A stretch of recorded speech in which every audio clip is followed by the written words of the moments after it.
আসসালামু আলাইকুম। ওয়ালাইকুম আসসালাম। মহিউদ্দিন ভাই কেমন আছেন? আলহামদুলিল্লাহ ভালো আছি। আপনি কেমন আছেন? আলহামদুলিল্লাহ। তো কি অবস্থা বলেন আপনার এই ফসলের মানে মরিচ গাছের কি অবস্থা? মরিচ গাছ সার ওষুধ দিচ্ছি, হ্যাঁ। এখন আপাতত কুকড়া লেগেছে। এখন এর জন্য কি করণীয়? কুকড়া লাগিয়েছে, আপনার এই গাছের বয়স কতদিন এখন? এই 45 দিন চলছে মনে হতে যাচ্ছে। 45 দিন, কিন্তু গাছের যে অবস্থা বুঝছেন, আপনারা দেখেন কি পরিমাণ জঙ্গল। আপনি জঙ্গল তো সাফ করতে পারেন না, এই যে গাছের গোড়ায় থাকবে কেন? এই যে কি অবস্থা বলুন। জঙ্গল এখন আমি না, গাছের গোড়ায় তো জঙ্গল থাকার কথা না হচ্ছে। তারপরে কি পরিমাণ ঘাস আপনার ভাইরাসে খাইয়ে গেছে বুঝছেন। আপনি যেভাবে গাছের চেহারা হয়ে থাকবে এই যে এমন বুঝছেন, এই যে এই গাছটা আছে না, দেখছেন, এখন আমি তারপরে এই যে এই গাছটা আছে না, এমন চেহারা হয়ে থাকবে। হ্যাঁ, নিচের ব্রাঞ্চগুলো আপনি কাটেন নাই। আমি তো নতুন বুঝিনি, হ্যাঁ, এই জন্য আপনি বোঝেন না, কিন্তু আপনি যোগাযোগ কেন করেন না? যোগাযোগ কমিউনিকেশনের অভাব। বিভিন্ন আবাদ ঘাটে তো সময়ের অভাব, যেহেতু পটল আছে, আপনি এত খরচ করেছেন কিন্তু এখন পুরো জঙ্গলে ছাই গেছে। হ্যাঁ, এলাকায় যেহেতু এখনো আধুনিক কৃষির ছোঁয়া পড়ে নাই, এখন কি করণীয়? এখন লোকজন কি বলছে আপনাকে? আপনি এইভাবে মানে শুরু করেছেন, কি লোকজন কি বলে? লোকজন বলছে ঝালের চাষ ভালো, ঝাল গাছের ভালো, কিন্তু এখন কুকড়া লাগছে কেন? কুকড়ার ওপর মানে কুকড়া আপনাকে আমি বলেছিলাম যে নিয়মিত আপনি ফোনে যোগাযোগ করবেন, ঠিক আছে? যাই হোক, এখন যেটা হয়ে গেছে, হ্যাঁ, এখান থেকে ফিরে আসতে হবে। এবং আপনি যদি মনে করেন এই জায়গায় হোঁচট খান বা ছিটকি পড়েন, আর নতুন কোনো কৃষক কিন্তু আসবে না এই জগতে। তা তো ঠিকই, কারণ এই আধুনিক কৃষিতে মানে আপনার এলাকায় দেখলাম যে আধুনিক কৃষি নাই, কারণ এরা জানেই না চাষ সম্পর্কে। সেই আজ থেকে মনে করেন যে 50 বছর আগের সেই চাষ নিয়ে এরা পড়ে আছে।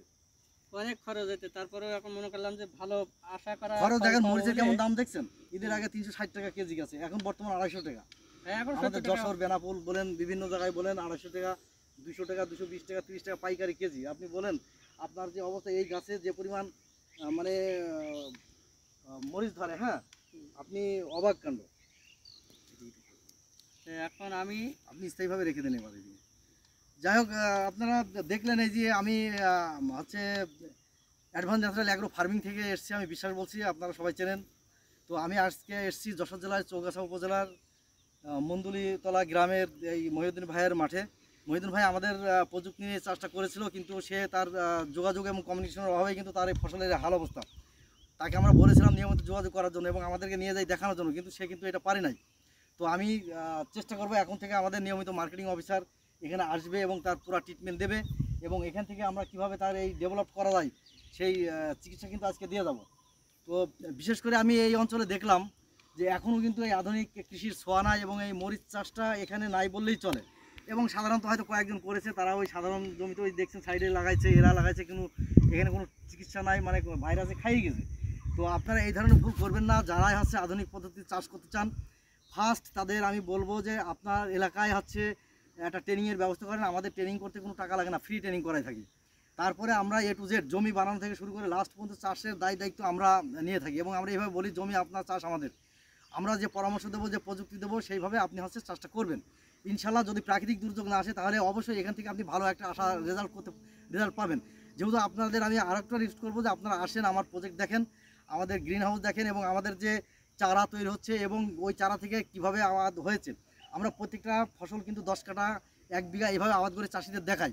এমন না যে আমরা একটা বেড করে আপনাদের দেখালাম, আপনারা মনে করেন যে একটা বিডার কী হতে পারে। কিন্তু 10 কাঠা যখন চাষ করা হয়, 1 বিঘা যখন চাষ করা হয়, সেখানে তো অবশ্যই ভালো কিছু হয়। তো তাই আমি বলবো আপনারা আসেন, এই আধুনিক কৃষিতে আসেন, এখান থেকে ভালো একটা ডেভেলপ কিন্তু সারা বাংলাদেশের কৃষিরা এখন পাচ্ছে।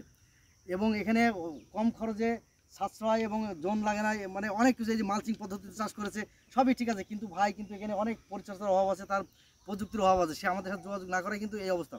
তো আমি সমস্ত চাষিদের উদ্দেশ্যে বলছি, আপনারা এই ধরনের ভুল কিন্তু করবেন না। এত খরচ করার পরে যদি আপনি ঠিকমতো ট্রিটমেন্ট না করেন, ঠিকমতো যদি স্প্রে না করেন, কীটনাশক না দেন, তাহলে তো আপনার ফসল সেখান থেকে ভালো কিছু আশা করতে পারেন না। যাই হোক, যে যেখান থেকে দেখলেন, আমাদের চ্যানেল যদি ভালো লেগে থাকে বিস্তারিত লিখে জানায়েন, এবং যারা এখনও সাবস্ক্রাইব করেন না, সাবস্ক্রাইব করে রাখেন এবং একটা লাইক দিয়ে রাখেন। আর নিজে দেখুন এবং অপরকে দেখার সুযোগ করে দেন। নিজে এই স্মার্ট কৃষিতে এবং অ্যাডভান্স কৃষিতে আসুন, এবং আপনার পার্শ্ববর্তী যারা চাষি আছে তাদেরকে উদ্বুদ্ধ করেন এই কৃষিতে আসার জন্য। তো সবাই ভালো থাকুন, সুস্থ থাকুন। আজকের মতো এখানে বিদায় নিচ্ছি। আল্লাহ হাফেজ।